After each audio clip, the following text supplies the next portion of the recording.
Hello，大家好，我是议员。相信各位在昨天已经看到官方的公告了，就是之后征服赛季的分线报名将会调整每一条分线的人数，从原本的899位玩家调整为500位玩家。那原本我们可以选取的玩家只有800位，另外99位玩家是由系统去选择的。之后将会改成450位玩家是由王国的人自己选择的，然后50位玩家是由系统自动分配给你们的，加起来就会变成500位玩家。那更改了这个之后有什么变化呢？为什么会这样子更改呢？那当我发布这个贴文之后，在我的评论区下面呢，有看到好几位玩家似乎是93的粉丝，或者是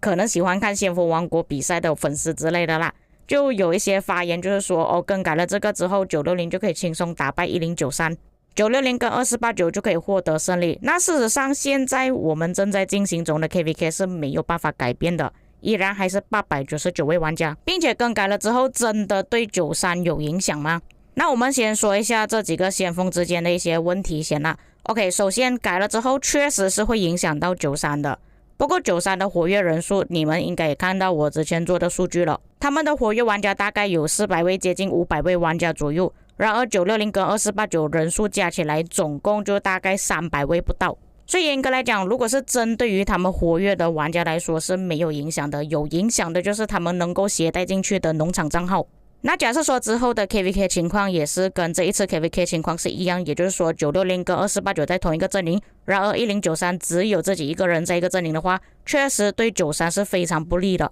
因为960跟2489都可以各自携带500位玩家，然而93只能带500位玩家。但2489跟960之后会不会在一起，这个是之后的事情了。但是我可以坦白的告诉各位，改了之后会比起没有更改来的更好。为什么？这样子不是对93不利吗？你们知道93他们这一次 KVK 总共是失败了多少次吗？是直到后来960跟2489一起报名，他们才报名成功。当那个结果出炉的时候已经是6月5日了，然而上一次 KVK 的时间是在3月14日结束，相差了83天，再加上前置之类的，已经差不多3个月的时间没有战斗了。就是因为93的体积太过于庞大，他们没有办法匹配到正常王国的 KVK， 只能强制分线报名的时候才可以报名成功，并且就算分线报名了，他们面对的敌人是960跟2489在同一个阵营，而不是只有960而已。为什么？这个就是问题所在。那假设说960、2489都不想要跟93战斗的话，93又会怎么样呢？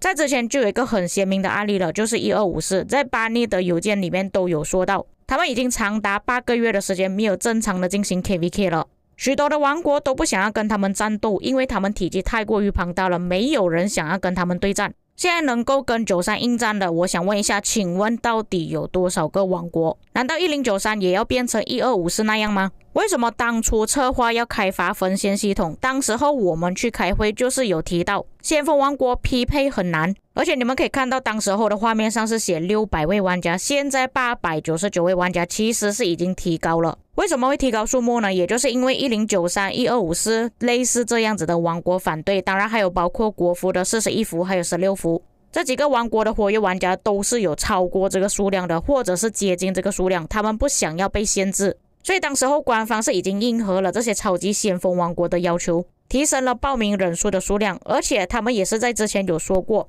分线报名一直以来都是在测试阶段而已，并不是正式版的，所以他们这一次给出了500位玩家的方案，也就是他们测试出来之后的结果，并且也是跟他们当初所提出来的数目是比较接近的600位玩家，也就等于说其实当初他们给出的那个数量才是正确的，才是比较符合标准的。除了这个问题之外，在测试阶段中899位玩家，那些大先锋依然还是在一个阵营之中，然而其他阵营的玩家都是由一些 AB 族王国组成的，就算是已经有5-6个王国在同一个阵营了，然而他们的活跃玩家王国的质量数据都不如只有一个王国一个阵营的先锋王国。举个例子好了，这一次他们的分线报名就是899位玩家，1093只有一个王国在一个阵营，然而我们看下面的水阵营还有青木阵营，他们是由5个王国组成的，那为什么不要由这2个阵营去打1093呢？并且有没有询问过这几个阵营的玩家，他们有什么想法？他们匹配到跟93、960还有2489在同一个地图，并不是只有960、2489这样子的先锋王国抱怨1093而已，而是其他的王国也一样抱怨这些先锋王国。限制的人数并不是只是限制1093而已，也间接性限制了960、2489这样子的王国。虽然960实际的玩家大概有150位到200位左右，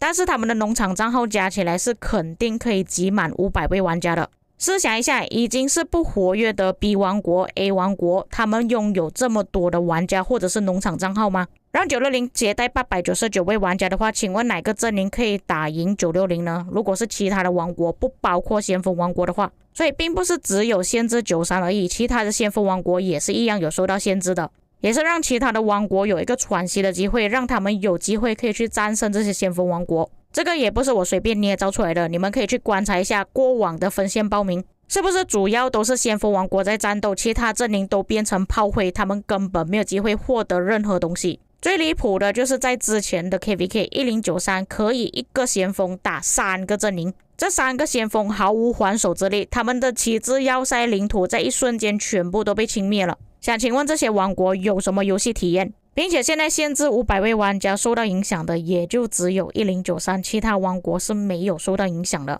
我在之前也是有说过，就连是国服也好，也就只有那几个先锋受到影响而已，大多数王国都没有这么多位玩家了，反而其他王国的玩家都不会受到影响，并且那些王国的玩家他们反而还想要减少更多的数量，而不是500位玩家。像之前我就说过，我的王国人数是少得很可怜了，我甚至还希望官方限制100位玩家就好了，这样子我反而还可以去休息，不一定要报名 KVK。 可以说这一次的改动是针对93，但也就是因为93这里发生了问题，所以他们才要做改动，并且当初策划他们会想要出分线报名，也就是因为要针对先锋王国，所以他们针对93很正常。不过现在你们去问一下这几个王国254、846还有365改成了500位玩家限制之后，他们有什么感想？他们认为这样子的改动公不公平？对他们是有好处还是坏处，还是针对他们呢？不过我觉得大多数玩家应该也觉得不需要去问了，为什么？因为他们这几个王国都已经没落了，王国里面的玩家都已经厌倦了长期没有办法匹配成功的 KVK， 玩一个 SLG 战斗游戏，但是没有战斗，更多的时间是在跟野蛮人战斗。假设再不做出调整的话，这也是之后93的情况。总的来说，今天的影片我是已经跟大家解释了，不是只有我的看法是这样子而已，就连策划还有其他的玩家的想法都是一样的。而且我老实说，就算调整成500了，这些先锋王国500位玩家出去跟一般的 AB 族王国打架，他们还是可以战胜这些 AB 族玩家。而且调整为500位玩家之后，匹配成功的可能性更高了，有可能你可以遇到一些其他的比较强的 A 族王国，而不是每天93、960、93、960、93、365这样子，有什么乐趣？不然就是一直互相躲避对方，没有办法匹配成功。像以前的 KVK， 其实我们还可以看到比较多元化的，有可能有其他的王国，而不是现在这样来来去去就只有先锋王国之间的战斗。以上就是我对于分线报名的个人想法，至于各位有什么看法，可以在评论区给我知道。至于你们是支持还是反对这一次的改动呢，也可以在评论区给我知道。我们下个影片再见。